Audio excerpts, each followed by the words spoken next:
નમસ્કાર, આપ જોઈ રહ્યા છો નેશન પ્લસ ન્યૂઝ. હું છું આપની સાથે હેતલ ભગત.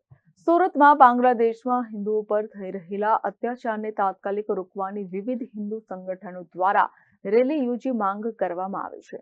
સુરતમાં વિવિધ હિન્દુ સંગઠનો દ્વારા રેલી યોજી કલેક્ટરને આવેદનપત્ર પાઠવી રજૂઆત કરવામાં આવી હતી. સુરતના વનિતા વિશ્રામ ખાતેથી વિશાળ રેલી આકારે હિન્દુ સંગઠનના લોકો નીકળીને જિલ્લા કલેક્ટર કચેરીએ પહોંચ્યા હતા, જ્યાં ખૂબ મોટી સંખ્યામાં લોકોએ સૂત્રોચ્ચાર કર્યા હતા. ये पूरे विश्व में रहने वाले प्रत्येक हिंदू को उसके कानों में गूंज पहुंचनी चाहिए कि आपकी आवाज उनको सुरक्षा देगी, आपकी आवाज उनको संबल देगी. इसलिए हमारे 10 मिनट की आवाज उनको संबल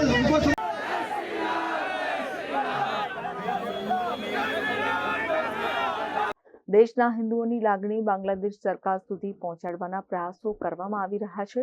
બાંગ્લાદેશની સરકાર દ્વારા તાત્કાલિક અસરથી હિન્દુ સાધુ સંતોને છોડવામાં આવે તેમજ જ્યાં અત્યાચાર થઈ રહ્યો છે એને રોકવામાં આવે એ પ્રકારની માંગ કરવામાં આવી હતી. બાંગ્લાદેશમાં ઇસ્કોનના ધર્મગુરુને જેલ મુક્ત કરવાની માંગ કરાઈ હતી. તો બાંગ્લાદેશની સરકારનો વિરોધ થઈ રહ્યો છે, પરંતુ ગેરકાયદે રીતે સુરત શહેરની અંદર જે બાંગ્લાદેશીઓ વસી રહ્યા છે તેમની સામે કોઈ સખ્તાઈપૂર્વકના પગલાં લેવાતા નથી.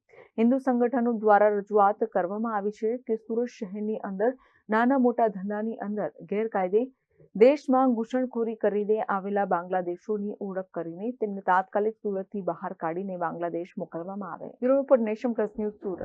સમાચારોના સતત અપડેટ મેળવવા માટે અમારી નેશન પ્લસ ન્યૂઝની યુટ્યુબ ચેનલને સબસ્ક્રાઇબ કરો, બેલ આઇકન દબાવો અને જોડાયેલા રહો ફેસબુક, ઇન્સ્ટાગ્રામ અને ટ્વિટર પર.